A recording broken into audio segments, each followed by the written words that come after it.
Está bien, no hay problema. Bueno, los presento a Alejandro. Alejandro es un amigo. Él el año pasado nos dio la charla sobre energías renovables y trabajó el tema con nosotros de energía solar, ¿sí? Como una energía alternativa.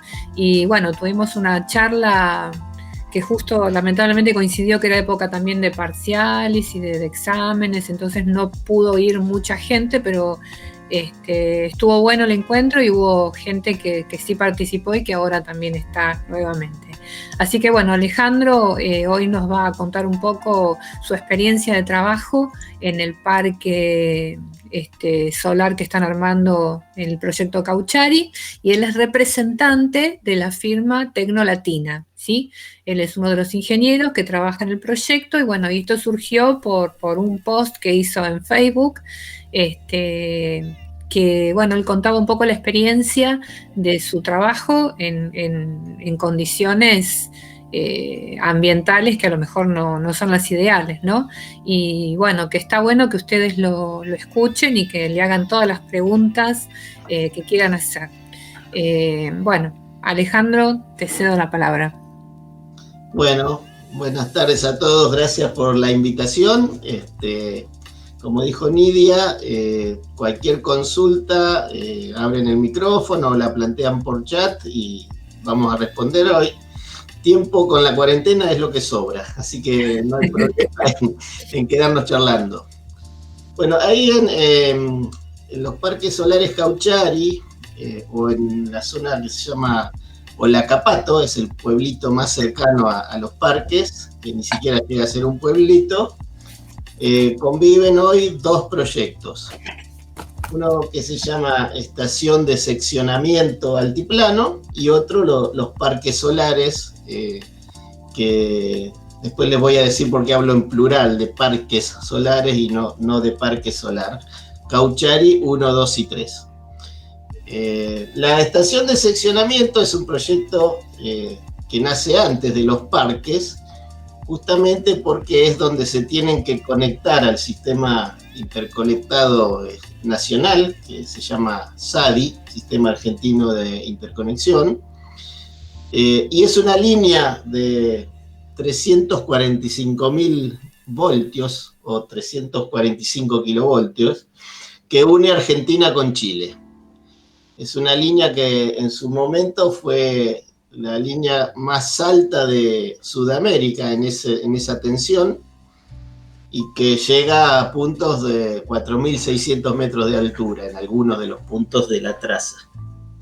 Es una línea que une la provincia de Salta, una estación, hay una central generadora que se llama Termoandes y que originalmente estaba concebida para venderle solamente energía a Chile. Por esa razón la línea esa no estaba conectada con nuestro sistema. Después se dio vuelta el negocio de alguna manera y los chilenos dijeron, bueno, nos conviene conectarnos y tratar de vender energía a la Argentina. Así todo, estuvo unos cuantos años sin que pase un solo electrón por la línea, sin que Chile inyectara energía acá o Argentina inyectara energía en Chile por un tema de precios de energía y del sistema chileno que se fue ampliando. Pero bueno, esta línea, esta zona, mejor dicho, es una de las zonas con radiación solar más grande del mundo, seguro de América. Y habría que ver cómo compite con zonas como el desierto de Sahara y demás, donde la radiación solar es equivalente. La gran diferencia entre el desierto y la zona de donde están los parques Cauchari es que el desierto está a nivel del mar y la zona de Cauchari está a 4.100 metros de altura. O sea, es un desierto también, pero le sumamos todos los problemas que trae la altura y que después se los voy a ir contando. Entonces, esta estación transformadora o seccionadora, mejor dicho, es un proyecto que nace allá por 2017. Después, si tenemos tiempo, le voy a mostrar una foto donde estoy yo nada más y después la nada misma. Y después algunas fotos donde se vea cómo fue creciendo tecnológicamente, por un lado los parques solares, por otro lado la estación, que hoy ya está en servicio hace aproximadamente 10, 15 días, después de 27 meses más o menos de obra.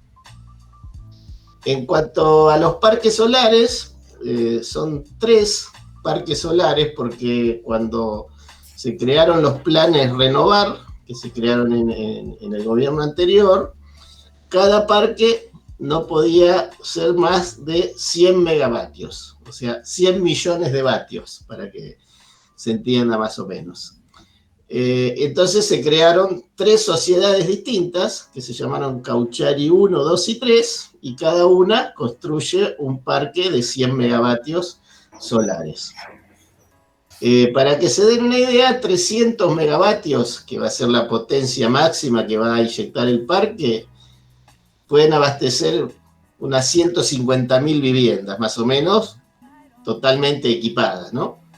Con toda la tecnología y demás.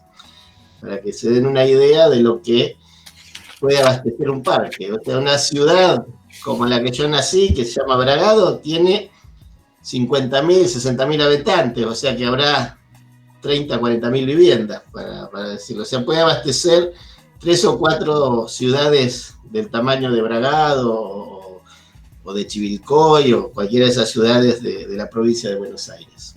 De todos modos, esta energía se conecta al sistema interconectado y tiene la posibilidad, por lo que le decía antes, de venderle energía a Chile también, ¿no? Porque estamos interconectados con los chilenos. De la misma manera que en la zona del NOA hay otra interconexión con Brasil. En realidad son 2 interconexiones, 2 líneas de alta tensión que interconectan a Argentina con Brasil, y una interconexión con Paraguay a través de lo que es la central Yacyretá. O sea que digamos que esa energía, por un tema de cercanía y de capacidad de las líneas de transmisión, podía también llegar a Brasil o a Paraguay. Bueno, vamos a charlar un poquito, y si voy muy rápido y si hay dudas me las plantean. ¿Qué quiere decir trabajar a 4.100 metros de altura? Vamos a empezar, porque la verdad no me quiero detener demasiado en la tecnología, porque a veces por ahí se aburren un poco, y si tienen dudas sobre la tecnología me la preguntan. Pero sí, lo que llamé de alguna manera en alguna charla, esto fue una gesta, es algo que nunca se había hecho acá, y creo que en muy pocos lugares del mundo se había hecho semejante obra. 1 millón de paneles solares. Para que se den una idea, un panel tiene 2 por 2 más o menos de superficie, y hay más de 1 millón instalados. Se instalan como un gran mecano, no es complicada, no es compleja la instalación. De hecho, van soportados sobre unos fierros que se entierran directamente. Viene una máquina que los martilla, los entierra, depende de la densidad del terreno, que es básicamente arena, y después viene un suelo más duro. Lo entierran 1,5 metros o máximo 2 metros, y sobresalen lo mismo sobre la superficie.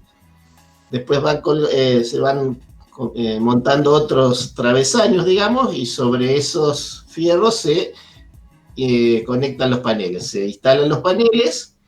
Los paneles son móviles, tienen un sistema que se llama tracker, que lo que van haciendo es, en teoría, deberían estar siempre perpendiculares al sol los paneles, para obtener la mayor radiación solar y de esa manera generar más energía.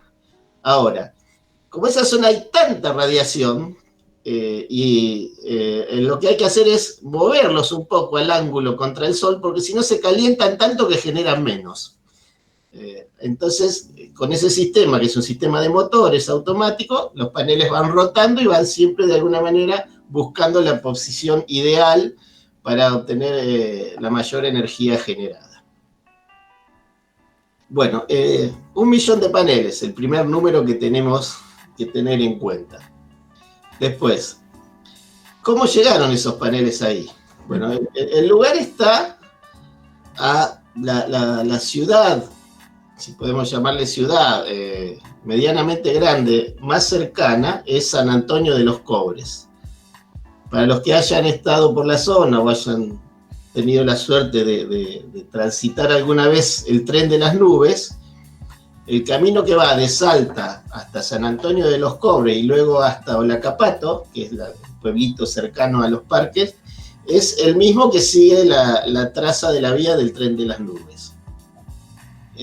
San Antonio de los Cobres, que es la ciudad hasta donde llega la ruta 51 con asfalto, que es la ruta que viene desde Salta, está a 63 kilómetros de la obra, de los parques solares. Esos 63 kilómetros son camino de montaña, que a veces está bueno, a veces está malo y a veces está intransitable. Entonces se tardan entre 2 horas y media y 3 para hacer los 63 kilómetros.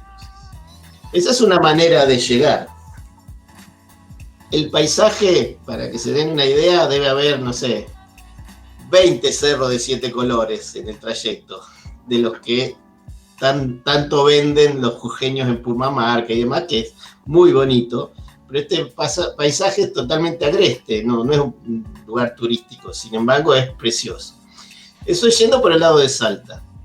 Por el lado de Jujuy se puede ir pasando así por Purmamarca y el Cerro de 7 Colores, Cuesta del Obispo y demás, las Salinas Grandes, que es otro paso, y después se ingresa a otro camino de tierra que no es tan de montaña, es menos peligroso que el otro, pero es un poco más lejos. Y después, la otra forma, que es por donde ingresaron buena parte del equipamiento que se instaló tanto en los parques como en la estación de seccionamiento, es por Chile. Justamente como vino mucho equipamiento de China y demás, ingresaron por Puerto Chileno y vinieron por la ruta 51, que es la que llega hasta Chile. Bueno, toda la logística era prácticamente desconocida para llegar hasta ahí. Lo que hay ahí son industrias mineras y demás, pero no una industria que se asemeje a la de la tecnología solar. Así que ahí hubo que montar, para la construcción de los parques solares llegaron a haber cerca de 800 personas al mismo tiempo. Entonces hubo que hacer prácticamente una ciudad con contenedores, con todo el equipamiento. Las temperaturas en invierno pueden llegar a menos 20 grados bajo cero, o sea, menos 20 grados, mejor dicho. Y en verano a unos 25 grados, pero con una radiación solar que es prácticamente insoportable el rayo del sol. Entonces, con eso tiene que convivir la gente que trabaja ahí. Normalmente son modalidades de trabajo que se llama 21x7, o sea, la gente está 21 días ahí y 7 días se va a la casa. La gente nuestra, que eran inspectores de obra, nosotros teníamos un plantel de 5 inspectores en la estación de seccionamiento, vivía en San Antonio de los Cobres. Entonces, tenía la ventaja de no tener que quedarse en el sitio donde prácticamente no hay nada. Tienen televisión y demás, pero no hay nada. Y se iban todos los días hasta San Antonio de los Cobres, donde tenían una casa bien equipada, pero tenían que viajar 2 horas y media o 3 horas por ese camino de montaña, a veces con condiciones adversas. Por ejemplo, prácticamente a los 10, 15 días que empezó la obra, se habían comprado camionetas 4x4, 0 kilómetros y demás. El primer viento que vino, 130 kilómetros por hora, las esmeriló a las camionetas. O sea, los vidrios quedaron como una botella esmerilada, no se veía nada, quedaron inutilizadas. Por el viento, nada más. Ese tipo de cosas no las prevé nadie, ¿no? Después, la primera vez que yo fui, cuando ya estaba la obra con equipamiento y demás, había 2 contenedores dedicados a nosotros, a la inspección, uno con calefacción y otro sin calefacción, en septiembre. Bueno, el que era sin calefacción tenía una canilla con una cosa así de hielo, que era la gotita que salía de la canilla, se congelaba adentro de un contenedor. Esas son las condiciones con las cuales tuvo que convivir nuestra gente y la gente que trabajó en cuanto al frío. Hablamos de frío, hablamos de viento, nos falta hablar de lo más importante, la altura. 4.100 metros, para quien no ha estado, digamos, si uno quiere correr el colectivo y quiere hacer 10 metros corriéndolo, no lo alcanza, porque se queda inmediatamente sin aire.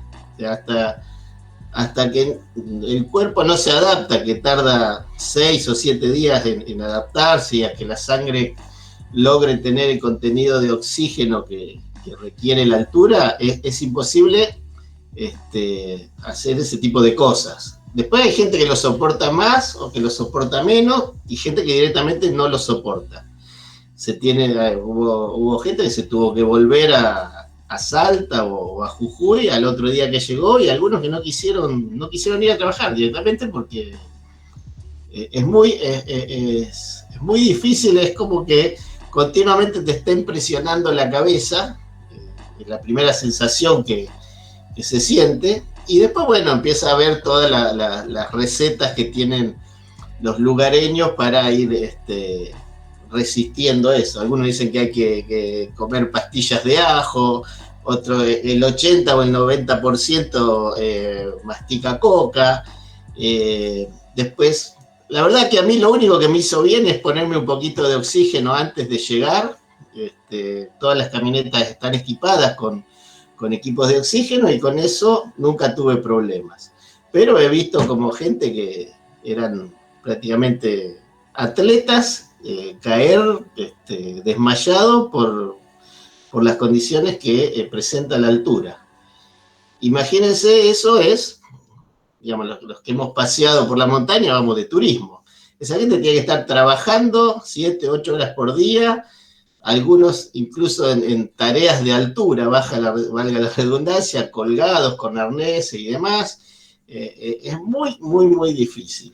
Pero bueno, así todo, las obras se hicieron y están a punto de conectarse los parques solares a la estación que ya está lista, ya se energizó hace unos 15 días más o menos.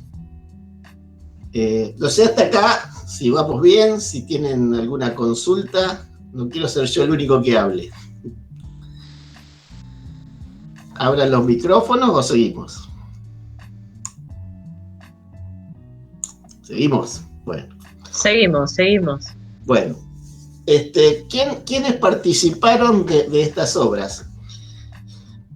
Por la estación de seccionamiento, la obra es una obra que pagó el Estado Nacional a través de la Comisión de Obras, que es una comisión que depende de la Secretaría de Energía, o en ese momento del Ministerio de Energía, y fue el impulsor de la obra, con algunas discusiones ahí, porque algunos dicen que el Estado Nacional le dio la obra al Estado de Jujuy para que pudiera conectar sus parques.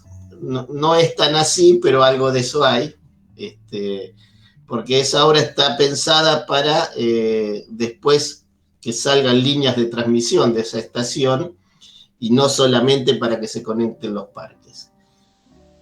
El otro actor importante es el dueño de la línea de alta tensión, que es la empresa AES, que tiene la central que les decía hoy, la central generadora en Salta, que se llama Termoandes, y es el operador o el transportista internacional, en este caso, porque une Argentina y Brasil, que opera y mantiene esa línea de transmisión.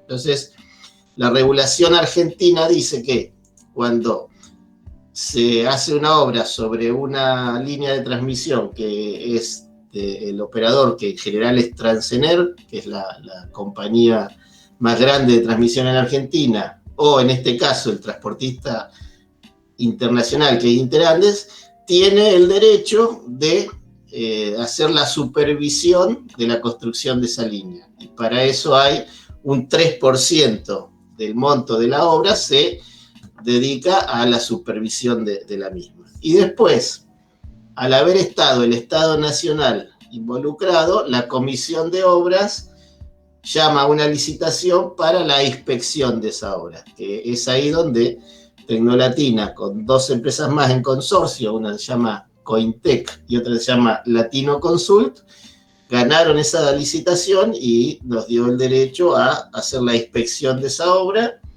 Ese proyecto está todavía a cargo mío, yo soy responsable en Buenos Aires de la inspección de obras, y hay también un responsable en el sitio de la inspección en el sitio. Y todavía, digamos, ya vamos por la 4ª extensión del contrato, acabamos de extenderlo 3 meses más, porque una vez que se termina la estación hay que levantar todos los pendientes de obra que van quedando. Por ejemplo, uno de ellos hoy es que no hay agua, no funciona el sistema de agua, entonces ese es uno de los problemas para la gente que se tiene que quedar ahí a operar la estación. Y así, bueno, hay unos cuantos pendientes que creemos que nos van a llevar entre 2 o 3 meses para que se terminen de levantar. Y después, bueno, el constructor de la estación, el constructor principal, es la empresa Teima Bengoa, que fue también quien ganó la licitación de la obra y está trabajando ahí desde, como les decía hoy, hace prácticamente 27 meses que están, desde que se hizo el primer pozo, digamos. Después vamos a ver algunas fotos. Teima Bengoa, bueno, después contrató a varios subcontratistas, también se contrató a gente del lugar para determinadas tareas, y ya, digamos, una vez que se levanten todos los pendientes de obra, se estará yendo. Eso por el lado de la estación. Por el lado de los parques solares, el constructor de los parques solares es el estado de Jujuy, a través de una empresa que se llama Jujuy Energía y Minería, GEMSE, Sociedad del Estado, digamos, que son los que se presentan a la licitación de los planes Renovar, y ellos crean las 3 sociedades, porque había que dividirlo en módulos de 100 megavatios, que se llaman Cauchari Solar 1, Cauchari Solar 2 y Cauchari Solar 3, pero en definitiva son todas empresas del estado de Jujuy. Son los que obtienen los préstamos del Banco Interamericano de Desarrollo, de los chinos y demás. En general la tecnología solar es todo de China, prácticamente todo de China, y hay una empresa que es la constructora y proveedora de toda la tecnología solar, que se llama Talesum, y que es la que está hoy, entre otros chinos, terminando de montar el parque. Ahí también se contrató a varias empresas locales, gente local, toda la gente de limpieza, los comedores, gente incluso que hacía tareas de mantenimiento de caminos y demás. Se contrató a mucha gente local, tanto de Jujuy como Salta. Después todo este proceso obviamente llevó a acuerdos, porque esas tierras son 600 hectáreas lo que abarca el parque. Después vamos a hablar un poquito de eso. Ahí hay algunos asentamientos, hay comunidades aborígenes y demás, con los cuales tuvieron que acordar con todos ellos. Y hay una que es una de las más grandes, que incluso tiene un 2% de la venta de la energía de los parques les corresponde a ellos. Esos son acuerdos que hicieron del estado de Jujuy con toda...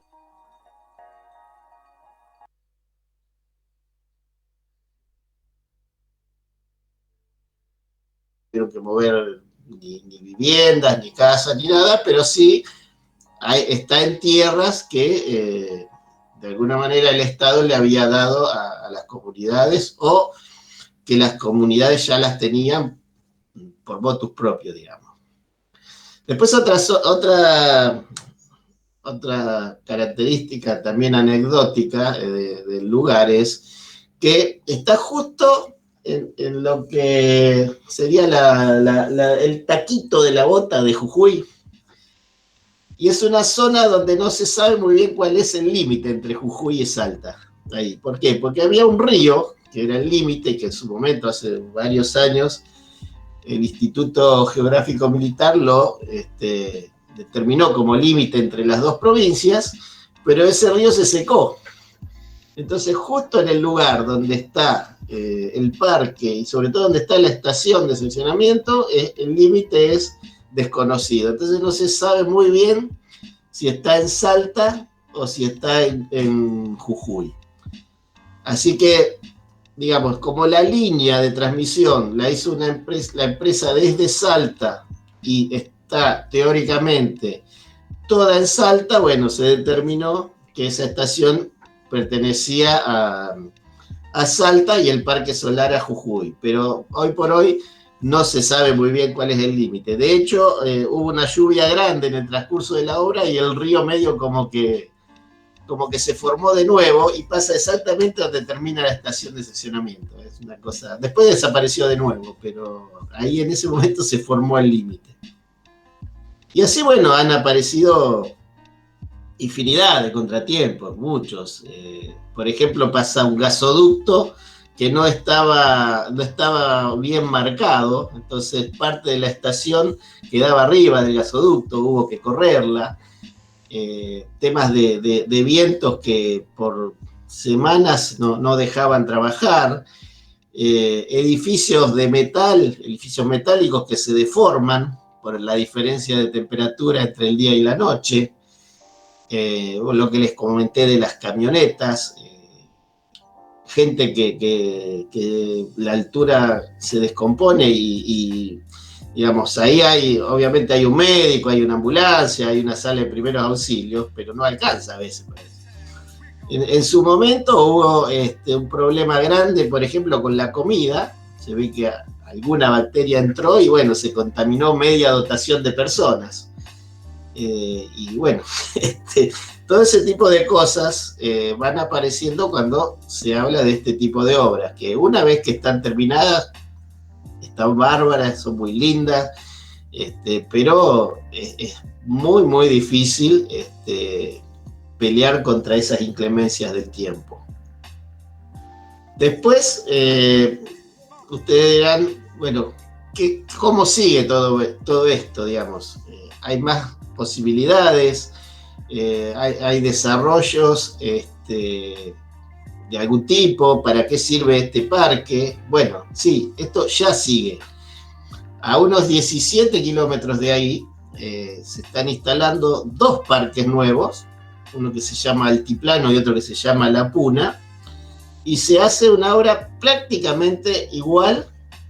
Los dos parques son un poco más chicos porque son 200 megavatios en vez de 300, y una estación, en este caso transformadora, que es similar a la otra, en la misma línea. Ahora se vuelve a cortar de alguna manera la línea y se conectan los otros dos parques. También en esos dos proyectos estamos trabajando, más en la estación transformadora que en los parques. En este caso, los parques los construye una empresa francesa que se llama Neoen, y el constructor en sí es una empresa española que se llama TSK. Lo que podemos decir es que esta obra le da menos trabajo a mano de obra argentina que la otra, porque son dos empresas extranjeras, pero así y todo, también hay mucha mano de obra local. Y esta tecnología solar, de alguna manera, se ha instalado ahí por el tipo de radiación y porque es una de las zonas potencialmente más valiosas en cuanto a obtener la materia prima, que en este caso es el sol, pero también convive con grandes salares. Entonces, ¿algunos saben qué se obtiene de los salares? ¿Qué es lo más útil para los que se puede tener hoy? De los salares, bueno, de los salares se obtiene el litio. Y del litio se hacen las baterías de todos los millones y millones de celulares que se usan en el mundo. Por eso es tan valioso el litio. Y además son las baterías que en el futuro van a permitir almacenar la energía que generan los parques solares. Porque ¿cuál es el gran problema de la energía solar? Que de noche no genera. Entonces, de alguna manera tenemos que buscar acumularla, porque si no, esa energía que se está generando durante el día desplaza a otra energía que tal vez sea más eficiente, como la energía térmica, sobre todo la que se genera a través de gas, pero de noche no genera nada. Y esa energía térmica que yo desplacé durante el día no es tan sencillo obtenerla inmediatamente a la noche. Entonces hay que jugar con toda esa matriz energética para ver de qué manera convive la energía solar con el resto de las energías. Hay que ser también claro en que nuestro país, en cuanto a lo energético, no es un país altamente contaminante, más allá de que buena parte de la energía es térmica. ¿Por qué? Porque la energía que se genera a través de gas, y sobre todo en lo que se llaman ciclos combinados, se llaman ciclos combinados porque el gas, en vez de ventearse a la superficie, se usa para calentar agua en calderas y generar también energía. Es un gas limpio y no contaminante como lo es, por ejemplo, el carbón en los Estados Unidos. Estados Unidos es uno de los mayores generadores de carbón o de tóxicos del carbón, justamente por la energía que generan a carbón. A Trump no le importa nada eso, pero acá cuando se habla de energía limpia, también tenemos que hablar de la hidráulica y de las grandes centrales, por supuesto, pero también la energía que proviene del gas es limpia. No así de los combustibles líquidos, que por un tema de disponibilidad en esta época, en invierno, la mitad, hoy, por ejemplo, la mitad de la energía térmica se está generando con gas y la otra mitad con combustibles líquidos, que sí son más contaminantes que el gas en sí mismo. Ahora, tiene que quedar claro que la energía renovable está bien, es más limpia y demás, pero que no es tan mala tampoco la energía térmica, porque si no pareciera que la tendencia sería que todo tiene que ser solar o todo tiene que ser eólico, pero también tiene que haber un equilibrio por el lado hidráulico, que acá es importante, y por el lado térmico también. Tienen que convivir de la mejor manera posible. Lo que no tenemos es que dar un paso atrás y volver a las centrales de carbón. Eso sí que está mal, porque son altamente contaminantes. Lo mismo con la energía nuclear. Uno habla de energía nuclear y parece que va a explotar todo como Chernobyl. No, las centrales nucleares son las más seguras del mundo. Digamos, los coeficientes de seguridad que se utilizan en las centrales nucleares son el doble o en algunos casos el triple que en una central convencional, justamente porque lo que está dentro de ese reactor es altísimamente peligroso, pero se diseñan para eso, no hay que tenerle miedo tampoco, y sí, la energía nuclear, salvando el combustible, que en este caso es el uranio, que es lo que calienta el agua, es absolutamente limpia, porque se genera solamente con vapor, digamos. Sí tiene el peligro potencial que todos conocemos por Chernobyl o por la de Japón, que no fue un tema de central nuclear, sino un tema de diseño de la central que no estaba preparada para un tsunami, digamos. Y fue lo que pasó, ¿no? Por eso fue el accidente de Fukuyama. Justamente porque se inundó la central y las bombas que tenían que refrigerar a los reactores no anduvieron y por eso fue el accidente. Pero bueno, volvamos Sí. Alejandro, te quiero hacer una consulta antes de pasar a otro tema Sí. o seguir profundizando otras energías. Con respecto a la energía solar, yo tengo entendido que la energía solar para Argentina es una energía alternativa, no suple la energía térmica, no llega a suplirla. Tal vez esto no es a nivel país y puede ser a nivel regional. ¿Cómo la clasificarías? ¿Esta energía solar, esta energía eólica? ¿Son alternativas? ¿Podrían transformarse en convencionales? ¿Dónde estaría? ¿O no es tan así? No, a veces se confunden un poco los conceptos. Las energías renovables, y dentro de las renovables también tenemos que ubicar a la hidráulica, porque el agua es un recurso renovable, no pueden de ninguna manera suplantar a la energía térmica, totalmente. O sea, ¿por qué? Primero, porque sol hay solamente de día, porque viento no hay siempre, y porque agua no hay en todos lados, agua que nos permita hacer una central hidráulica. Entonces, lo que tiene que haber es una matriz energética equilibrada. Se habla acá de que las energías renovables deberían llegar a un 20% de la matriz energética. Yo me conformaría con un 10 o un 12, sobre todo porque hay otros temas que empiezan a aparecer, que es cómo controlar a toda esa energía. No es tan sencillo y ya nos metemos en temas muy técnicos, pero el sistema eléctrico tiene cierta inercia que ante una falla en una línea de transmisión o una falla en una central de generación responde de determinadas maneras. Entonces, el tope para energías renovables debería estar entre un 15 y un 20%, que las permita hacer controlables.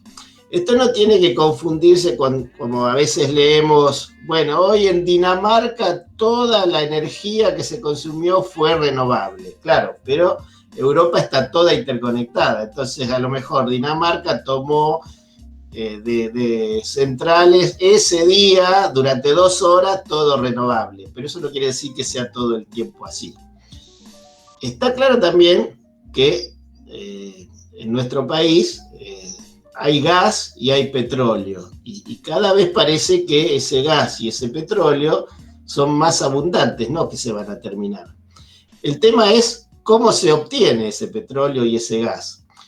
Vaca Muerta, por ejemplo, hoy por hoy es un yacimiento que potencialmente puede dar mucho gas con el sistema de extracción, pero primero ese sistema de extracción es caro y tiene ciertas reservas. Por eso hoy Vaca Muerta está prácticamente a un 10% de lo que estaba pensado, sobre todo por lo que bajó el precio del petróleo. Hace un mes o dos habrán leído o escuchado que en algunos casos el petróleo se regalaba. ¿Por qué? Porque los barcos andaban dando vueltas, sobre todo cuando empezó la pandemia y demás. Los barcos andaban dando vueltas cargados de petróleo y no sabían qué hacer. Entonces era más barato descargarlos en algún lugar que seguir dando vueltas. Por eso se decía que el petróleo había llegado a precio cero o precio negativo. Bueno, todo eso hizo que el proyecto de Vaca Muerta de alguna manera se frene o esté medio frisado. Eso no quiere decir que no siga adelante, va a seguir, pero con ciertas limitaciones o dependiendo de lo que pase en este bendito país. Y si alguno sabe, por favor dígamelo porque yo no lo sé. Desde el punto de vista energético, creo que la apuesta, y respondiendo un poquito a lo que decías vos de hasta dónde podemos suplantar otras energías con las renovables, primero desplazar las centrales que son obsoletas o que son más contaminantes, centrales de combustibles líquidos sobre todo, de carbón no, porque prácticamente no hay en la Argentina, salvo alguna muy chiquita. Río Turbio es una central a carbón que jamás va a andar a carbón, va a terminar andando a gas. Primero porque la mina de Río Turbio alcanza para 1 o 2 días de generación nada más, entonces es inviable el proyecto. Lo que hay que lograr entonces es llegar a una matriz que tenga entre un 15 y 20% de energías renovables, de las renovables sacando las grandes centrales hidráulicas, ¿sí?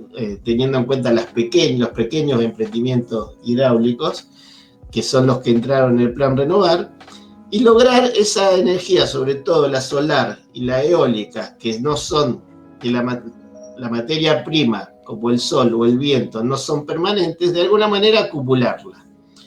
Esa sería la apuesta, y que ya se está desarrollando en países más avanzados, de grandes instalaciones de baterías como las del auto, por eso volvemos a la importancia del litio, donde se almacenen grandes cantidades de energía. Eso obviamente tiene asociado un tema ambiental y demás, porque los residuos de las baterías también son tóxicos. Entonces, todo eso hay que tener en cuenta. De la misma que hay que, siempre se habla del efecto carbono y demás, hay que tener en cuenta también cuánto carbono y demás se genera hacia el medio ambiente para construir esas grandes centrales. Por ejemplo, las dos grandes centrales del sur, que van a ser hidráulicas y que en definitiva van a ser renovables, van a llevar años de construcción, donde se va a generar también mucho tóxico hacia el medio ambiente durante la etapa de construcción. Ahora, la respuesta entonces, para simplificarla, es no puede suplantar totalmente a las energías convencionales, pero sí tiene que haber una componente renovable en la matriz energética. Después hay todo un tema que tiene que ver con la economía, ¿no? Hoy por hoy la energía solar es más cara que la energía convencional, y lo mismo que la eólica también. Si uno tiene en cuenta el costo de instalación y demás, hoy por hoy es más cara que una energía que provenga de una central, de un ciclo combinado que se alimente a gas. Por eso muchos de los proyectos renovables fueron adelante por la financiación que se obtuvo, por las garantías que el Estado tuvo que poner y demás, si no, hubieran sido inviables. No sé si está clara la respuesta, Alejandra. Sí, sí. Y bueno, me surgen 1000 preguntas, porque vos Adelante, si no hablo yo solo. Sí, y en los estudiantes lo mismo, ¿no? Como para ir sacándose dudas. Vos hablaste de un curso de agua que ya no está, entonces no se puede saber si es de una provincia o la otra. Eso como para poder nosotros analizar el tema de los conflictos entre provincias, ¿no? A partir de esto, porque esa producción, esas ganancias que se obtienen de la producción, ¿para dónde van? ¿Para qué provincia? ¿O estoy pensando mal? No, el emprendimiento, digamos, pensémoslo como, a ver, ¿con qué podemos hacer analogía? ¿Quién es el que vende? El que vende es el generador. O sea, es como si fuera, digamos, un supermercado. El dueño del supermercado es el generador. En este caso, es la provincia de Jujuy, que creó 3 sociedades anónimas para presentarse a una licitación para vender energía. Entonces, todo lo que obtenga por esa venta de energía, y tendrá que pagar los impuestos que corresponden y demás, son para el estado de Jujuy. La provincia de Salta, acá en este caso, no participa porque el dueño de la línea de transmisión es una empresa privada que paga sus impuestos en la provincia de Salta y demás. Ahí la controversia se plantea, o se planteó, y eso después se resolvió, porque hay otros aspectos a tener en cuenta. Por ejemplo, cuando se hace un trabajo de esta magnitud, o cualquier central o instalación que se quiera conectar al sistema argentino interconectado, tiene que hacer una serie de estudios que se llaman solicitudes de acceso. Yo quiero acceder a lo que se llama capacidad de transporte de energía eléctrica. Entre esos estudios están los estudios de impacto ambiental. Los estudios de impacto ambiental para el sistema eléctrico hasta el año 94 eran jurisdicción del Ente Nacional Regulador, del ENRE. Eran de alguna manera centralizados en el ente regulador eléctrico y el ENRE decía, bueno, este estudio está bien, este estudio está mal, este me lo tenés que corregir. En el año 94, fíjense cómo se van mezclando los temas. Cuando se sanciona la nueva Constitución, en el año 94, la Constitución del 94 dice que los temas ambientales, todos los temas ambientales, son jurisdicción de la provincia. O sea, cualquier obra que se haga en una provincia, sea eléctrica, sea vial o sea la que sea, es la provincia la que decide si ambientalmente es viable o no. ¿Qué pasa? Ahí se crea un conflicto, porque la ley eléctrica también es una ley nacional. Entonces el ENRE lo que dice, bueno, señores, cuando usted se quiera conectar en la provincia de Jujuy o en la provincia de Salta o en la provincia que sea, tiene que hacer un estudio de impacto ambiental que primero se lo tiene que dar a la provincia decide si está bien o está mal, y después yo, como ente superior, el ENRE, me hago propio esos comentarios y además doy los míos para ver si ambientalmente esa obra es viable o no.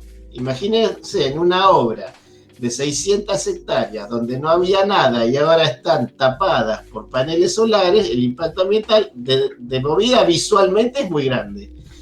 Entonces ahí hubo un primer conflicto a ver quién opinaba, si Jujuy o Salta, y lo mismo en la estación transformadora, que es justo la que está ahí en el límite raro, digamos. Los parques sí están completamente en Jujuy. Entonces desde ese lado puede haber un tema de conflicto de intereses entre las provincias. Después están los celos interprovinciales, ¿no? Si el estado de Jujuy hace un parque solar y lo hace una sociedad de Jujuy, de ninguna manera va a querer que ni siquiera un pedacito de ese parque esté en Salta, por un tema de localía, digamos. Por eso puede llegar a haber algún tipo de discusión en cuanto a de quién es. Pero en este caso, lo que obtiene las regalías, si se quiere, o los impuestos, sí, están bien demarcados, y el que recibe la remuneración por esa energía es el estado de Jujuy y paga impuestos o se los autopaga, digamos, en el estado de Jujuy. La empresa Interandes, en este caso, que es privada pero que está en Salta, recibe una remuneración por operar y mantener esa estación donde se conectan los parques, por ser el dueño de la línea donde se cortó de alguna manera y se conectaron los parques. No sé si está claro. Es clarísimo. Otra pregunta. Con respecto a los residuos, ¿los paneles solares realmente son muy contaminantes? ¿No? Cuando vos tenés que cambiar un panel, porque me imagino que no son eternos. No, no son eternos. Los paneles solares tienen una primera etapa de degradación que ocurre en los primeros meses de vida, una vez que están fabricados, digamos, donde cae entre un 10 y un 15% la capacidad de generación. Pero después es como que se mantiene esa capacidad de generar, y la vida útil de estos paneles debe estar en 20 años como mínimo, los que están instalados ahora. Obviamente se pueden romper, no sé, se los puede llevar el viento, como ha ocurrido en San Juan, por ejemplo, y hay que reemplazarlos, pero no por un tema de que se vuelvan obsoletos rápidamente. Ahora, dentro de 20 años, obviamente eso va a ser una cantidad de residuos que en algunos casos se podrá reciclar, porque todo el armazón del panel es aprovechable, y lo que conforman las celdas solares, que es la que convierte el sol en energía eléctrica, es silicio, es arena.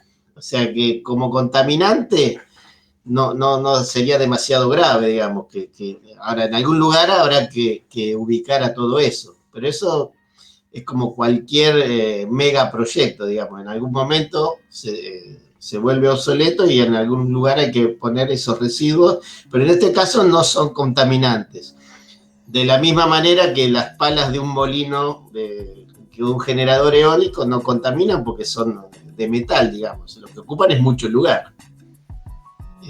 Pero la energía solar no contamina para nada. O sea, la única contaminación es visual. De la misma manera que en el caso de los molinos, además de la contaminación visual, está la contaminación auditiva, porque hacen ruido. Entonces, no podrían estar en una ciudad, digamos. De hecho, nunca están en las ciudades. Pero tampoco contaminan. Tampoco es eterno, digamos. En el caso de la energía solar hay ciertos límites de espacio para instalar los paneles, y en el caso de los molinos no es que se puedan instalar 1 millón de molinos en una hectárea, no. Los molinos tienen que tener ciertas distancias entre ellos, tienen que tener alguna alineación determinada y demás. Por eso se habla, por ejemplo, en Uruguay ya se gastaron todo el viento, ya no pueden poner más molinos porque no tienen más lugar. Y bueno, y uno no va a Uruguay y ve que está plagado de molinos. Ve en determinadas zonas que hay en algunas más que otros, pero ya no hay más posibilidades prácticamente de instalar más energía eólica. Después acá, en la Argentina, sí, hay mucho potencial eólico, mucho potencial solar también, pero conviven con determinadas cuestiones. La primera de ellas es que es la Argentina, digamos. Entonces, financieramente hoy es inviable pensar en un megaproyecto como el que estamos hablando. Básicamente por el riesgo país, ¿no? Son grandes inversiones que dependen exclusivamente de préstamos de bancos internacionales. Entonces, hoy por hoy es muy difícil que alguien se decida a emprender algo de ese tipo, sobre todo porque cuando se habla de garantía soberana, que es lo que se dio en su momento, garantía soberana quiere decir que el Estado garantiza que a quien construye esos parques le van a pagar la energía. Hoy no creo que se pueda garantizar eso, no creo que estén dadas las condiciones. Y después un tema de dónde pongo esa energía, dónde la inyecto. El sistema argentino está preparado para determinada cantidad de inyección de energía, y en los casos de las zonas eólicas, sobre todo en la zona de Bahía Blanca o de Comodoro Rivadavia, que son las que más potencial eólico tienen, las líneas de alta tensión ya están prácticamente saturadas. Entonces, yo puedo decir, bueno, voy a hacer una central eólica ahí, un parque eólico de determinada cantidad de energía, pero no la puedo inyectar. Entonces, debería también construir la línea de transmisión, con lo cual también se hace inviable desde lo económico el proyecto. Ahora, sí, el Estado debería planificar su sistema eléctrico para seguir construyendo líneas de transmisión, como se hizo,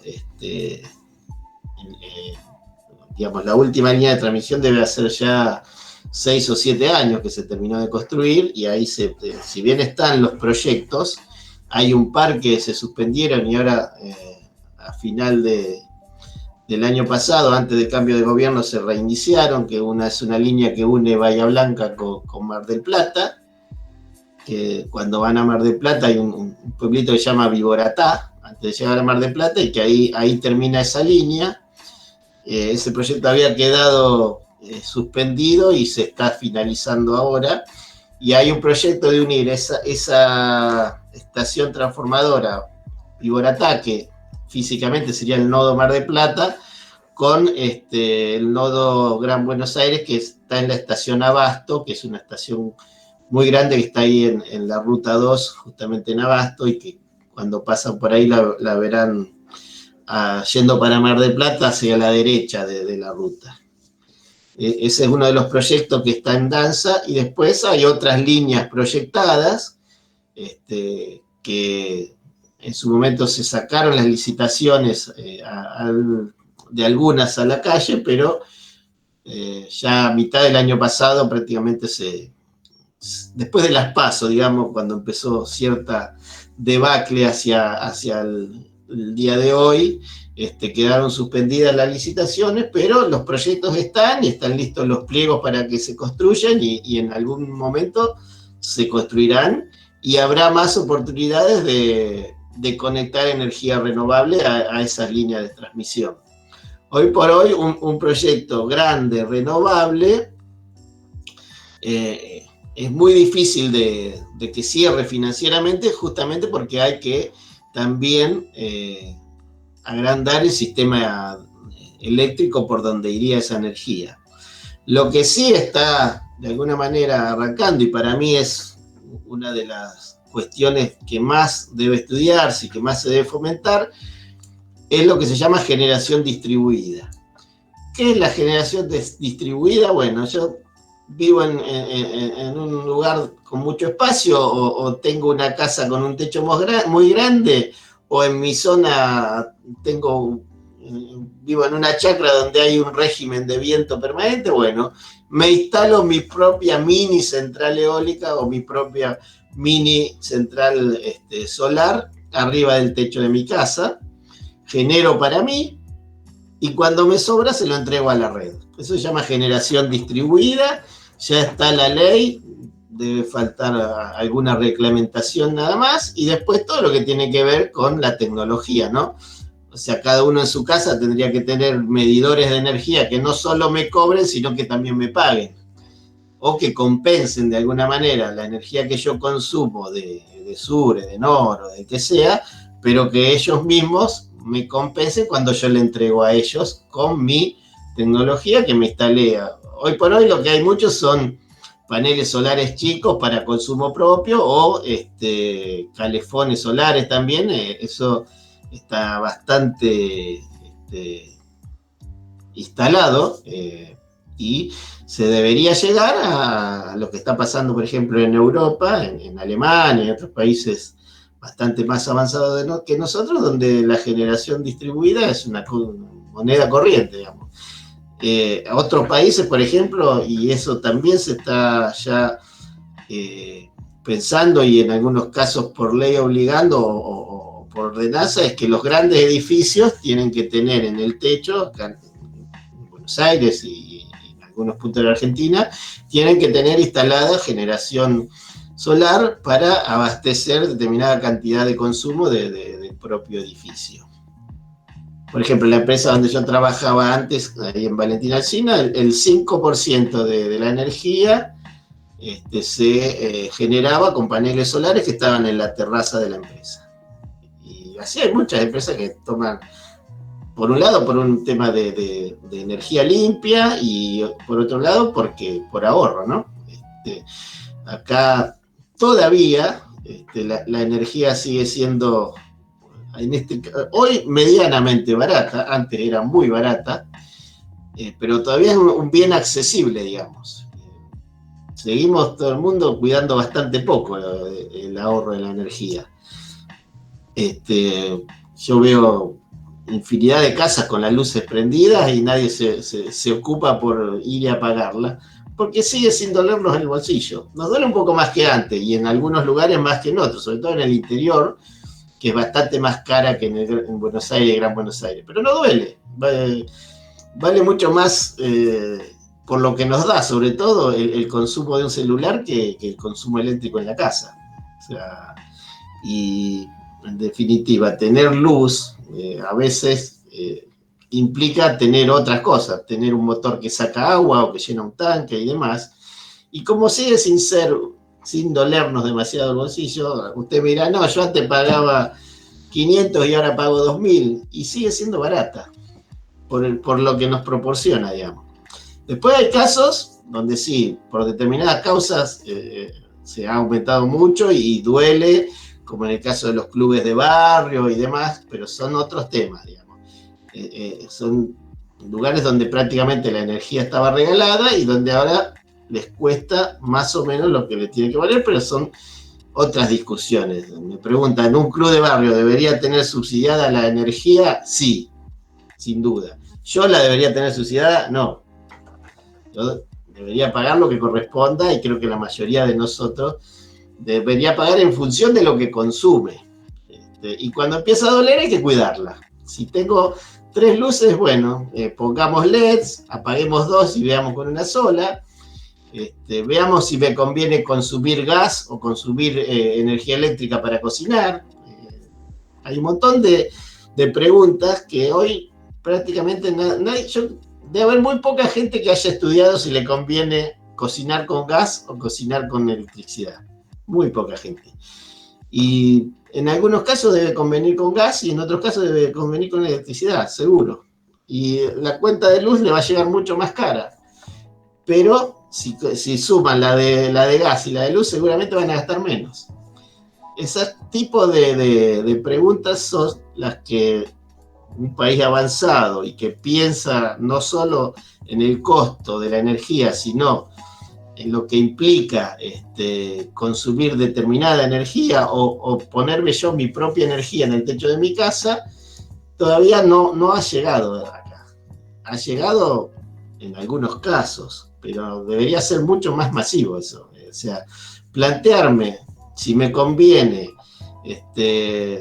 no digo si no tengo las posibilidades, pero si las tengo, si me conviene consumir gas o consumir electricidad, tener un termotanque solar o tener un termotanque convencional. Bueno, ese tipo de preguntas es hora de que las hagamos, digamos. Si quiero estar en mi casa de remera y pantalón corto en invierno o con la calefacción a full, o si la prendo un poco menos y estoy con un buzo o con un pullover. En países donde la energía realmente cuesta, esas preguntas se hacen. Hola, quería... En la casa abrigada, con una sola estufa prendida y no 4. ¿Por qué? Porque gasta la cuarta parte, simplemente. ¿Puedo preguntar? Sí, claro. No, lo que hay es como una cuestión de también que se contrapone, ¿no? Porque toda la tendencia que está viniendo es justamente a lo eléctrico. La cocina eléctrica, el calefón eléctrico. Entonces mi pregunta es, ¿la toma de conciencia va a tardar más de lo que uno supone? Con eso que usted está diciendo, ¿no? Con el cuidado de apagar las luces. Porque por un lado tenemos que ver, tomar conciencia, o sea, de ahorro. Que no lo tenemos, obviamente, pero por otro lado también se está como fomentando toda esa economía, digamos, de electricidad. Sí, concretamente en zonas como la nuestra, capital, Gran Buenos Aires, provincia de Buenos Aires, donde la energía eléctrica es accesible, medianamente económica, seguramente va a convenir utilizar la mayor cantidad de equipamiento eléctrico. Primero porque es mucho más fácil de controlar. Cualquiera que le guste la cocina sabe que es mucho más fácil de controlar un horno eléctrico que un horno a gas. El horno eléctrico tiene control de temperatura, tiene sistemas de convección y demás que hacen que se cocine de manera más eficiente. El gas tiene como contrapartida que, además de calentar, libera anhídrido carbónico, digamos. Entonces, de alguna manera, uno no puede estar todo el día con la cocina prendida en la casa, porque va a llegar un momento que no va a poder respirar. Sin embargo, podría estar con 2 anafes eléctricos todo el día prendido cocinando, más allá del olor que largue la comida, si está haciendo brócoli, por ejemplo, que no va a pasar nada desde el punto de vista de contaminación. Por eso es que tal vez se fomente más todo lo que tenga que ver con equipamiento que en base a electricidad. Lo que pasa es que también tienen que estar preparadas las casas para que sea todo eléctrico y todo telecontrolado y demás, porque si no después aparecen 4 estufas de cuarzo conectadas al mismo enchufe, con 3 o 4 triples. Entonces ahí vienen otros problemas, se derrite todo. Claro. Y muchas de las casas, sobre todo casas que tienen más de 15 o 20 años, les puedo asegurar que no están preparadas desde el punto de vista de instalación para conectar determinado equipamiento eléctrico. De hecho, muchos de los enchufes que vienen con el equipamiento eléctrico son las patitas, las 3 patitas o las 2 patitas, son más grandes que las comunes. ¿Por qué? Porque quiere decir que tienen que tener un enchufe de 20 amperes, no de 10 amperes como son los comunes. Claro, de hecho yo me había comprado una estufa el año pasado, eléctrica, muy linda, que parece en esos televisores chatas, que parece un televisor plano, digamos. Me estalló 4 enchufes. La tengo ahí y terrible, pero bueno, es por la potencia y porque la casa no está, digamos, adaptada con la energía. Habría que empezar por lo que se ve, que es el enchufe, digamos, y ver, seguramente esos enchufes son enchufes comunes, convencionales, que no están preparados para la potencia que consume esa estufa. Es cuestión de ir a una casa de electricidad y pedir un enchufe de 20 amperes. No, el enchufe me lo cambiaron, ¿eh? Lo cambiaron y no hubo manera. Lo que puede ser entonces que la instalación de los cables, digamos, no estén preparados para ese tipo. Ahora, el tema de la calefacción es diferente, ¿eh? Estábamos hablando de aparatos de cocina y demás. El tema de la calefacción, el poder calorífico del gas es mucho más grande que el que nos da la electricidad. Ahora, si después yo con electricidad voy a calentar una caldera o con el gas voy a calentar una caldera y voy a poner radiadores en mi casa, ahí sí es un tema a estudiar. Ahora, estufas no hay manera de calefaccionar una casa con estufas tiro balanceado o tiro no balanceado a gas comparado con una estufa eléctrica a cuarzo y mucho menos con esas de cerámica que no calientan nada. La calefacción que da el gas directamente es mucho más fuerte, mucho más, rinde mucho más que una estufa eléctrica. Pero ahí es donde nos tenemos que empezar a preguntar, ¿quiero tener calor adentro de mi casa o quiero que haya 20, 22 grados y me abrigo? Porque en general también la tendencia es que uno no está abrigado dentro de la casa. Llega, se saca todo y tiene frío, entonces prendo 3 o 4 estufas. Claro, es verdad. Eso cuando empieza a doler el bolsillo lo vamos cambiando. De hecho, en los últimos 4 o 5 años hemos tomado más conciencia de lo que cuesta la electricidad y de lo que cuesta el gas. ¿Por qué? Porque las tarifas se han ido acomodando. Estuvimos sin entrar en ningún tipo de ideología política, ni de si hay que subsidiar o no. Hubo un periodo de prácticamente 10 años donde la energía estuvo subsidiada. Ahora, eso no quiere decir que es gratis, alguien la pagaba. O la pagábamos con la factura o la pagábamos indirectamente como país, ¿no? Por eso colapsan los hospitales, porque lo que no fue a un lado fue el otro. Pero bueno, no es un tema político, es un tema de historia, y es un tema que debe tener, no sé, 30 o 40 años acá, hacia dónde van los subsidios. Pero sí es cierto que la energía prácticamente se regaló durante muchos años. Y bueno, de alguna manera tiene que explotar eso. Si no, tarde o temprano se corta la luz. Es sencillo. ¿Por qué? Porque si el que genera no recibe por lo que genera, aunque sea para cubrir sus costos de operación, y bueno, le conviene irse. Sobre todo... Perdón, otra preguntita que tengo una duda. Sí. Por ejemplo, ¿no?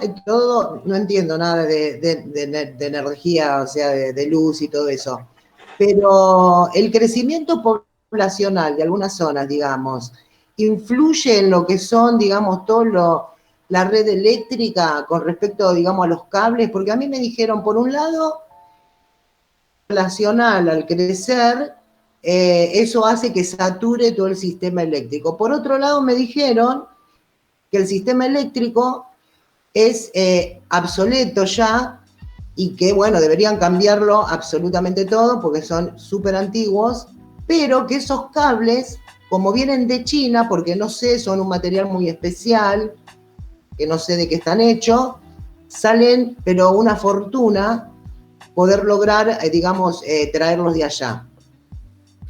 Esa es mi duda. Varias preguntas.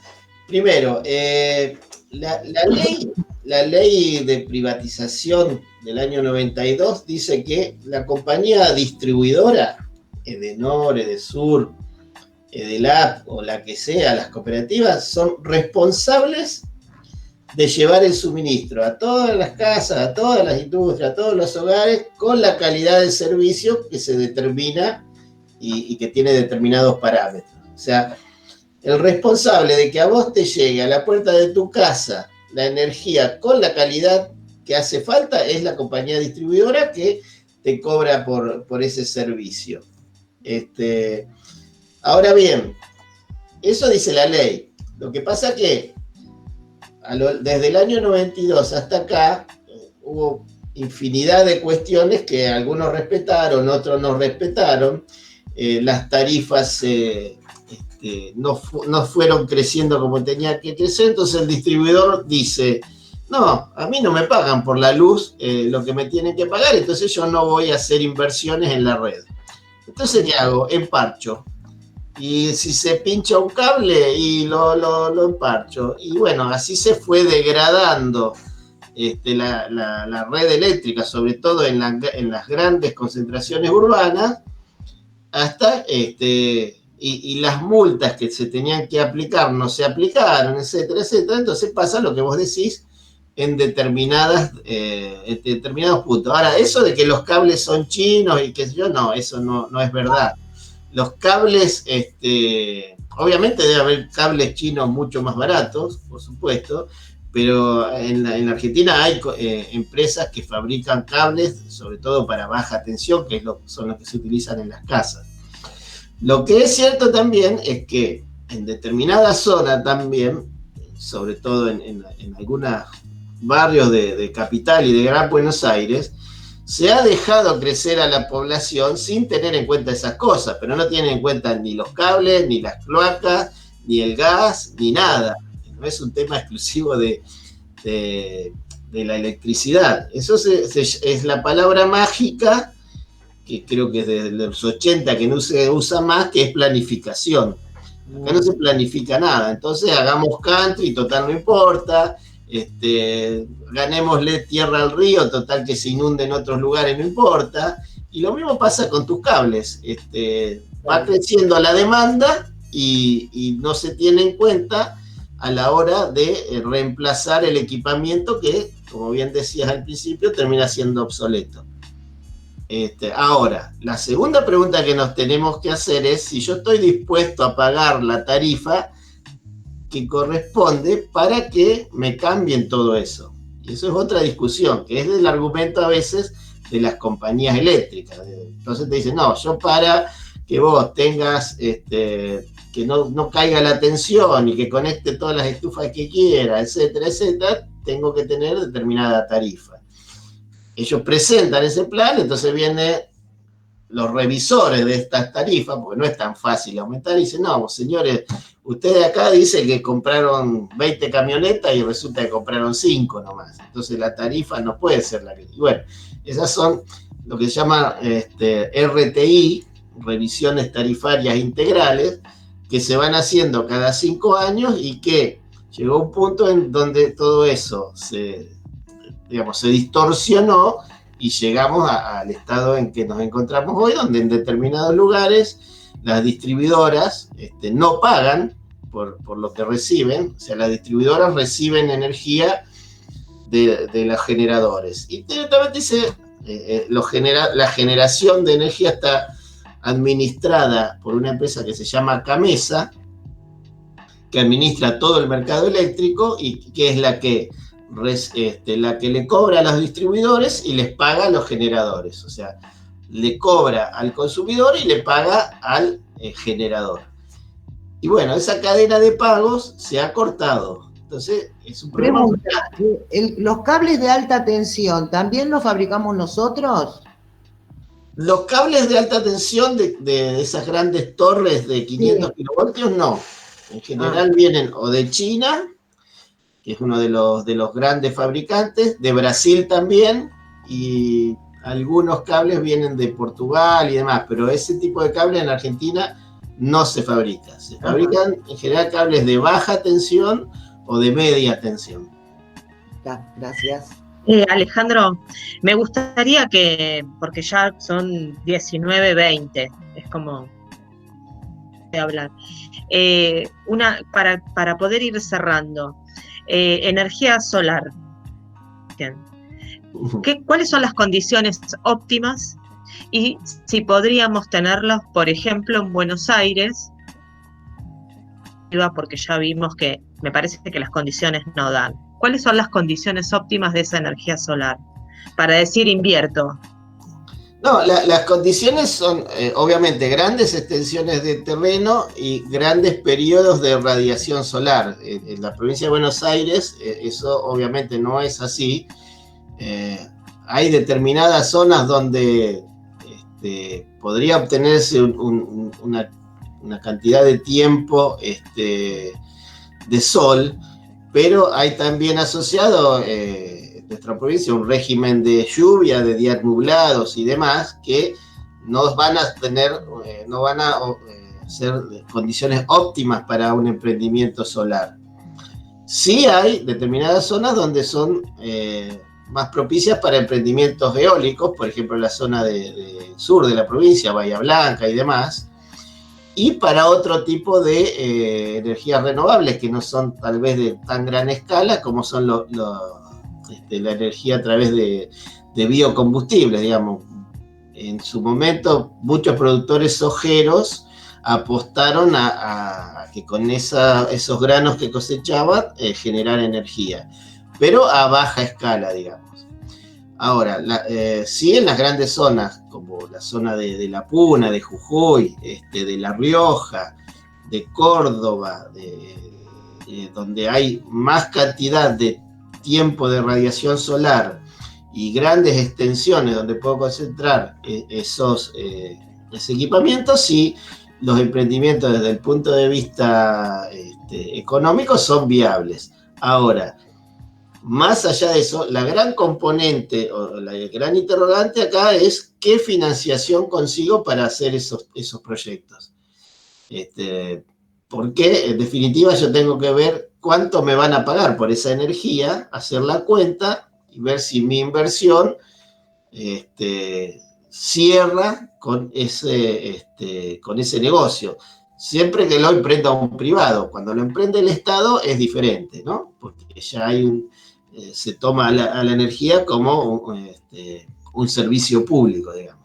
Por eso las centrales hidráulicas no se privatizaron, ni las centrales nucleares. Primero porque son estratégicas y después porque tienen un montón de otros servicios, por ejemplo el riego en las hidráulicas, el tratamiento de los ríos, como el río Limay, que concentra varias centrales hidráulicas, que son temas del Estado, digamos, son temas de soberanía. Entonces, las centrales hidráulicas en algunos casos quedaron en poder del Estado y en otros casos se concesionaron a empresas, pero no se vendieron. En el caso de las centrales térmicas sí se vendieron. Volviendo a lo anterior, la energía solar, por supuesto, hay que apostar, hay que seguir desarrollándola, hay que seguir estudiando, digamos, hacer un emprendimiento solar no es de un día para otro, hay que hacer estudios de radiación, de la misma manera que hay que hacer estudios de vientos y decir, bueno, desde el punto de vista de materia prima, esta zona es ideal, La Puna es ideal. Puede convivir con otros proyectos paralelos, por ejemplo, el litio. Lo tengo cerca y el litio depende básicamente de la energía para el proceso de obtener el litio de la sal. Entonces tengo que tener energía cerca. ¿Cierra? Sí, desde el punto de vista geográfico cierra. Hay que ver si cierra desde el punto de vista económico. Si no, siempre hoy va a ser desplazado por un proyecto económicamente más viable, como por ejemplo un ciclo combinado de gas y vapor, que desde el punto de vista contaminante contamina un poco, pero no es grave. O sea, hoy no podemos decir hoy que Argentina sea un país contaminante. Sí que contribuya de alguna manera al calentamiento global y demás, por supuesto. Todas las energías térmicas contribuyen al calentamiento global, pero vimos también cuánto de marketing tiene eso, porque en 2 o 3 meses de pandemia resulta que el agujero de ozono se está cerrando. ¿Por qué? Porque se consume menos o porque estamos más ordenados o por lo que sea. Entonces es cuestión de un poco organizar y de que los grandes líderes, como Trump, o como los chinos, o como el amigo Bolsonaro, se pongan de acuerdo y dejen de tirar tanta porquería al aire. Del lado argentino nos podemos sentir orgullosos de ser un país que en la contaminación, digamos, y en la contribución al calentamiento global, desde el punto de vista energético, somos bastante ordenados. No así desde otros lados, por ejemplo, basta con mirar el riachuelo o mirar los desastres que se hacen en la playa y demás, cuando la gente deja todo tirado. Ahora, desde el punto de vista energético, somos un país limpio. Podemos decir que es bastante limpia la energía que generamos para nuestro consumo. Así que bueno, yo sigo creyendo que hay que apostar a energías renovables, que no van a reemplazar, volviendo a la pregunta de hoy, no van a reemplazar al resto de las energías, pero sí van a desplazar a las energías poco eficientes. Eso sí es la apuesta. Y la gran apuesta y el gran interrogante es cómo la acumulamos. ¿De qué manera podemos conseguir que la energía solar sea útil a la noche? La única manera es acumulándola en grandes estaciones de acumulación, grandes campos de baterías y demás. Hay proyectos incluso en Jujuy, donde están pensando en hacer ese tipo de emprendimiento, pero falta la tecnología. Hoy no está, creo que, y otra de las apuestas de la energía solar son los autos eléctricos, digamos, puntos donde haya posibilidad de tener gran generación solar y tener un desarrollo de automovilístico eléctrico, y cierra en sí mismo, porque es prácticamente el combustible gratis. En otros puntos no, porque lo tengo que traer por la red de transmisión o lo que sea, a las estaciones de abastecimiento de autos eléctricos. Ahora, si yo logro concentrar generación solar y autos eléctricos en un mismo punto, como se está haciendo, por ejemplo, en la zona de California, de Estados Unidos y demás, la matriz cierra perfectamente. Son todas apuestas que hay que ir haciendo en función de obtener en definitiva energía limpia, ¿no? O más limpia que otras. Pregunté a ver si alguien quiere preguntar algo. Responden. Una estudiante decía algo de los autos eléctricos, si era viable, lo acabas de responder. A ver si hay alguna pregunta. Vamos a ver, repasar. No había mirado el chat, pido disculpas. Sí, acá preguntan, Julieta pregunta, ¿la forma de almacenajes en baterías? Entonces, sí, la única manera de almacenar energía eólica o energía solar es mediante baterías. Hay otras energías que se pueden almacenar potencialmente, digamos. La hidráulica se puede almacenar en embalses, porque después se convertirá en energía eléctrica. La energía térmica se puede almacenar en grandes tubos de gas, pero la solar y la eólica, lamentablemente, no podemos ni almacenar sol ni almacenar viento. ¿Pertenece estos parques Cauchari a la red interconectada nacional? Sí, efectivamente. Lo que decíamos recién, están conectados en la estación de seccionamiento que se llama Altiplano al sistema interconectado nacional y también internacional, porque es una línea que está conectada con Chile.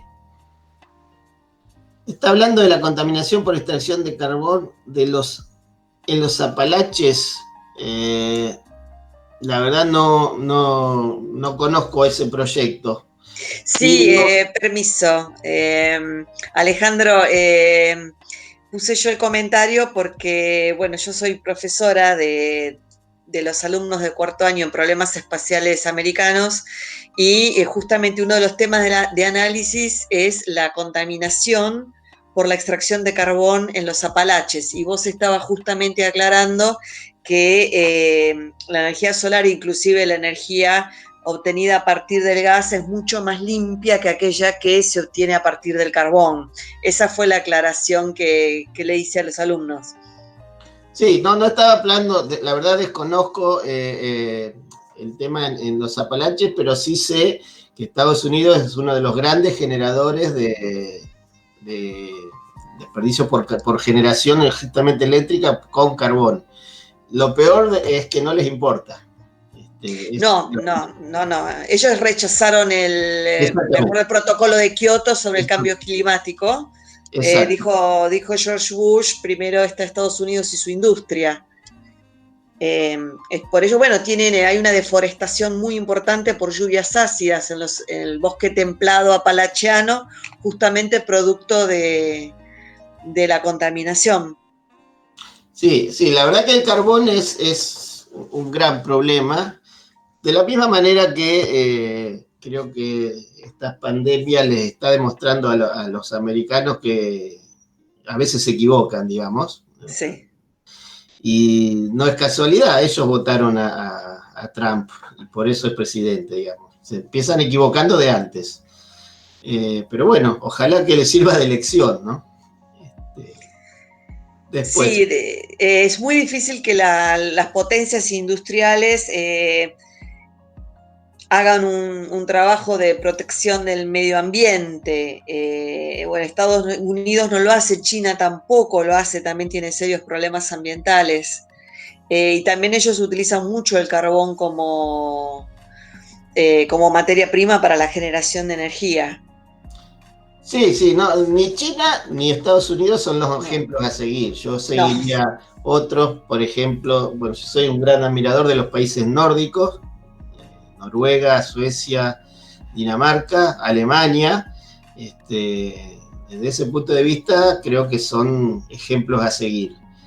De ninguna manera, yo tuve la suerte, no sé si suerte, de estar 2 veces en China en 2018 y la verdad es increíble cómo destruyen todo. O sea, el poder de destrucción que tienen los chinos con el planeta es descomunal. El tema es que el resto de los líderes se hagan la pregunta: ¿qué hacemos con China, no?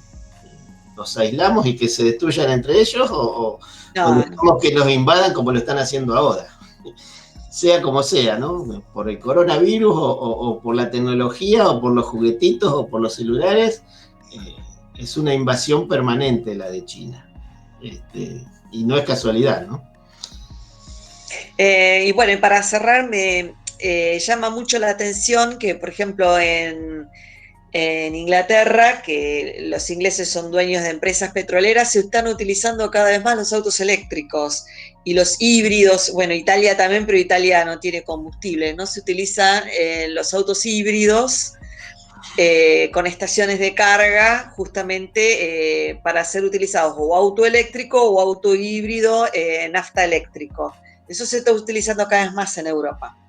Sí, claro. Sí, y bueno, Inglaterra es otro de los ejemplos. Lo que pasa es que se aislaron tanto, digamos, y cada vez se aíslan más, pero sí, también tuve la suerte de estar en Inglaterra y más allá de Malvinas y de un montón de otras cuestiones y del fútbol, en algunos puntos son admirables los ingleses.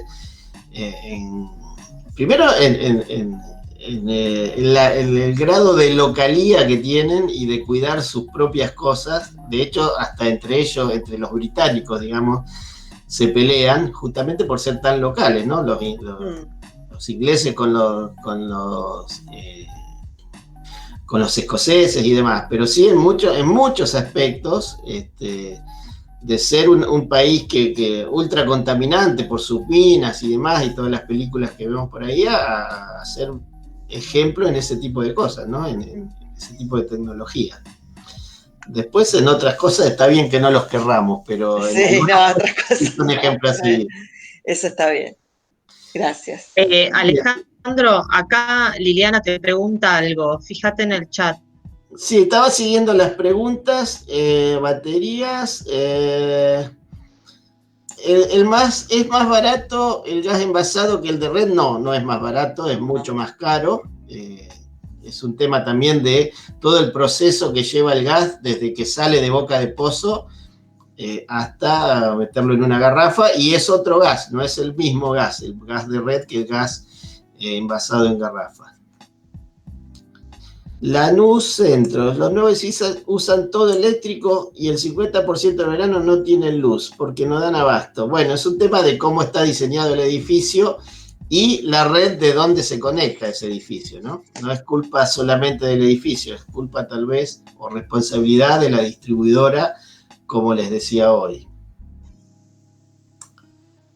Explotan las cámaras. Bueno, la zona de sur del Gran Buenos Aires, como en un montón de otras cosas, es de las más afectadas por todos estos problemas de infraestructura. Porque históricamente no se ha hecho buen mantenimiento y después tampoco se renovó la red. Es una de las apuestas a futuro, ¿no? ¿Cómo renovamos? Porque prácticamente hay que renovar buena parte de la red eléctrica, tanto de sur como de Edenor, porque la población va creciendo mucho más rápido que lo que crece la tecnología o que se le aplica a esas redes. Vamos a ver qué pusieron la fábrica de Burns. Los cables son de la década de 70, sí, hay muchos cables de la década de 70. El año pasado en La Plata explotó un cable, estuvo buena zona de Citibel y Goné como una semana sin luz, justamente por tecnología muy obsoleta. Son cables aislados con aceite, o sea, además del cable que normalmente vemos, tiene toda una aislación con aceite, que tienen cables de 70 y de antes también, y que ya no se reemplazan, digamos. Bueno, por eso tardaron una semana y pues tuvieron que poner generadores por todos lados porque hubo que reemplazar todos los cables. Hay del 60 también, bueno, no lo había visto, pero es cierto. El Espegacini era de la época que se fundó el pueblo más o menos, es cierto. Solo cambiaron los de alimentación, creo que en los 90, sí. En los 90, cuando arrancaron las nuevas distribuidoras, hubo alguna renovación, pero no de toda la red. Que eso era lo que en su origen decía la ley de privatización. Quien compra las empresas que pertenecían a Segua en ese momento son responsables de llevar el suministro a los consumidores con calidad de servicio determinada. Y estaba establecida la calidad de servicio. La pregunta es si los que ganaron las licitaciones con esos precios habían puesto en su cuenta renovar la red, como si lo habían puesto lo que ofertaron más caro y perdieron, ¿no? Nadie lo va a contestar nunca. La pregunta del millón. Sí. Yo creo que no, que fue todo hecho así a propósito, ¿no? Probablemente. Si era viable los autos eléctricos en Argentina, son viables. Hay autos eléctricos en Argentina y hay autos híbridos también. Lo que hay muy pocas es estaciones de servicio, pero YPF ya tiene algunas y hay algunos autos eléctricos. Y sí, es la apuesta a futuro. Por lo menos híbridos, ¿no? Que hay unos cuantos, pero ojalá tengamos un buen parque automotor eléctrico en la Argentina. ¿Sería una solución total para la contaminación el tema de la electricidad? No es una solución. Nunca va a haber una solución total para la contaminación, porque si no tendría que dejar de haber un montón de fábricas que contaminan, más allá de que hagan todos los tratamientos que haya que hacer. Pero sí contribuiría enormemente que haya autos eléctricos. No nos olvidemos que para abastecer a esos autos eléctricos hay que instalar centrales generadoras de energía que en algunos casos contaminan en mayor o menor grado, digamos. Las centrales térmicas algo contaminan y, como les decía hoy, no es posible tener una matriz totalmente renovable y no contaminante. Es imposible, no alcanza el sol y el viento para eso. Pues Lilianes, yo quisiera saber si usted, ingeniero, encuentra lógica el hecho al auto híbrido más barato sale por encima de 1.800.000 y lo arancelan con un 35%, me parece totalmente ilógico. Bueno, ahí hay otras discusiones, digamos. primero, ningún auto que se venda en Argentina es lógico el precio que tiene, comparado con otros países, porque tiene una grandísima componente de impuestos. Ahora, después, sí, es muy caro un auto, pero es como todo, a medida que ese negocio va aumentando y que la tecnología se va mejorando y demás, esos precios deberían bajar. Volviendo a la energía solar, hace 10 o 15 años era tan cara la tecnología para instalarla acá que era imposible hacer un proyecto. Bueno, hoy tenemos 1 millón de paneles instalados en un solo lugar, justamente porque el costo de esos paneles bajó muchísimo. Lo mismo con los generadores eólicos. Con los autos debería pasar lo mismo, en la manera de que esa escala de fabricación vaya creciendo, esos precios van a bajar. No sé cuándo lo vamos a ver, tal vez en 5 años, 10 años, pero sí, no tiene sentido que cueste lo que cueste un auto, porque nunca voy a recuperar esa inversión comparada con un auto convencional y muchísimo menos con un auto que le instala un equipo de gas.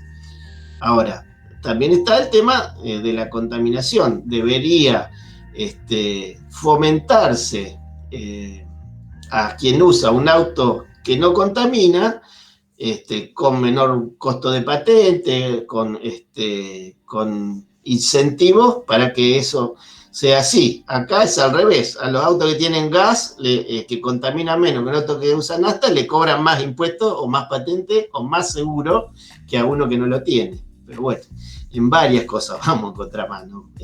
Ahora sí, es cierto, es muy caro un auto eléctrico y un auto híbrido también.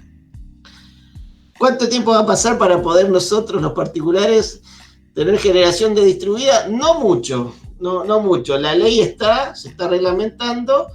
Lo que pasa es que ahí hay todo un tema de tecnología, como les decía hoy, para poder inyectar a la red. Eso no quiere decir que yo no pueda. Hoy, si vos querés, podés instalarte tu panel solar y de hecho, por ejemplo, en la los yo cada vez que voy a la obra del norte, que lamentablemente no puedo ir desde que empezó la cuarentena, en todas las casitas que hay a la orilla de la ruta, todas tienen su panel solar instalado. Cualquiera en su casa lo puede hacer, o cualquiera que vaya andando por la ruta y mira al costado, está lleno de molinos que no son de generación eléctrica, pero sí sacan agua. De alguna manera estoy suplantando un motor eléctrico o un viejo motor a gas por un molino que saca agua. Ese molino también puede generar electricidad si le acoplo un generador eléctrico. El gran problema ahí es cómo controlar la velocidad de esos molinos, porque tienen una caja de engranajes muy básica y para generar electricidad debería girar siempre a la misma velocidad, que son 50 ciclos. Pero se puede hacer.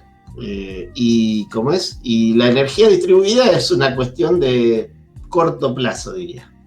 Después hay que ver los costos también, ¿no? Los nórdicos tienen un gran cuidado por los problemas ambientales, es lo que decía hoy. Para mí son pioneros y son un gran admirador de toda la cultura nórdica. Tuve la suerte de estar 45 días viviendo en Suecia trabajando y la verdad son admirables. Estocolmo es una ciudad que conserva su arquitectura de más de 1000 años intacta y funciona todo lo que hace 1000 años funcionaba. Y tienen otra parte esa parte se llama Ciudad Vieja, y después está lo que se llama Ciudad Nueva, donde está la tecnología más avanzada de ahora, digamos. Son los pioneros en los celulares. Los suecos inventaron, por ejemplo, el Tetrabrick, eso lo inventó un sueco. Tienen mucha de su economía basada en la madera, porque tienen grandes plantaciones de madera y demás. Y lo mismo los noruegos y los finlandeses,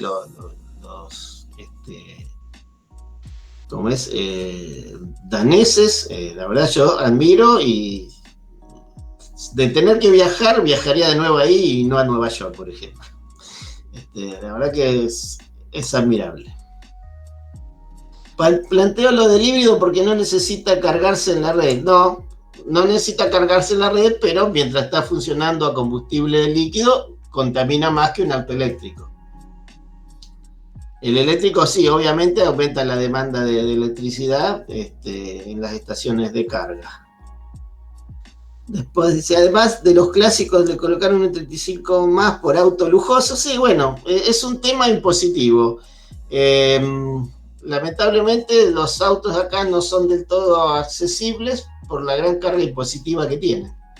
Y eso va a seguir pasando con cualquier vehículo que se venda en la Argentina, y mucho más aún si es importado, porque además de la carga impositiva tiene el impuesto a la variación del dólar, que es indescifrable. Bueno, no hay más preguntas, no sé si queda alguna. Creo que has hablado casi 2 horas. Nada, nosotros queremos agradecerte. La próxima te comprometemos a hacer, no sé si asado, pero por lo menos choripán. Bueno, el asado lo hago yo, ahí Nidia puede dar fe.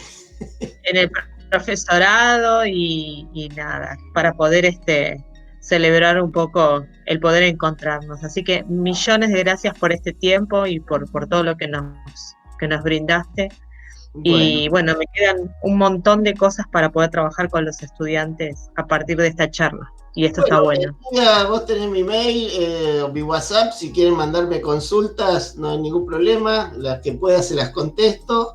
Y como he terminado 2 o 3 charlas que he dado últimamente, espero que la próxima sea presencial, que se termine. Sí, ojalá.